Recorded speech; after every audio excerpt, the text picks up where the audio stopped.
দিলা তুমি তোর মা তো লায়লা না ইমরান ভাই, আপনি যে তিনটা সেলুন দিচ্ছেন এগুলা কেমনে কি করতেছেন আপনি? বিশালের বিয়ার বাড়ির ডাইল বিক্রি করে দিচ্ছি। সত্যি কথা? মানে আপনি এই যে ডাইল টিল খাই কি আপনার অবস্থা খারাপ আছিল? এদের হুয়ে গেছি 9 দিন কানা খাওয়ায় নাই, ডাইল খাওয়াইছে। শিওর হ্যাঁ ভাই কি করতেছেন?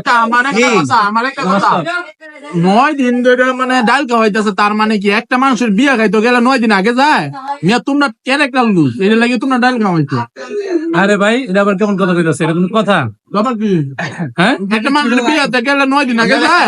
শোনেন, কোন জ্ঞানী লোকের জ্ঞানী কথা, এটা বুঝতে হইব না, বুঝতে হইব না কি লেগে গেছে কথাটা হিসাব করতে হইবে। ঠিক আছে, কি লাগে কইছে আপনার কমেন্টে কই দেন। হ্যাঁ কথা খাইয়া কয়ে দাও। না এটা কম না, পরের ভিডিওতে কোন কইবেন না? পরের ভিডিওর লাগে অপেক্ষা করতে হইব। আপনি কিছু কইবেন না? আমি আর কি করতাম? আপনি তিন প্লেট বেড়া দোষ খাইলেন, দিয়ে লাইতেছেন, বেড়া দোষ দিয়ে লাইতেছেন। আমরা একটা মানুষ যাই বলে তো 9 দিন ধরে। আপনি তিন প্লেট খাইলেন বই বই, এটা কোনো কথা? তো আমি তো খাবো, আমি এই 3 প্লেট খাই দিকে তো আমি বিশালের বেদ গেছি না, আমি জানি যে বিশালে আমার খাওয়াই যাচ্ছ না। হাই হাই দেখছেন কি কইছে? বিশাল দিন খাওয়াই দেব না, ঠিক আছে? তুমি কিছু কইবা? কইবা না কিছু? না তুমি তো কয় প্লেট খাইছো? একটাই, আমার একটা বেশি দিছে না। দেয় নাই? উড়ো এই যে কি ভাই? আমার উড়াই দিল। আচ্ছা, এই, তোমার আমার একটা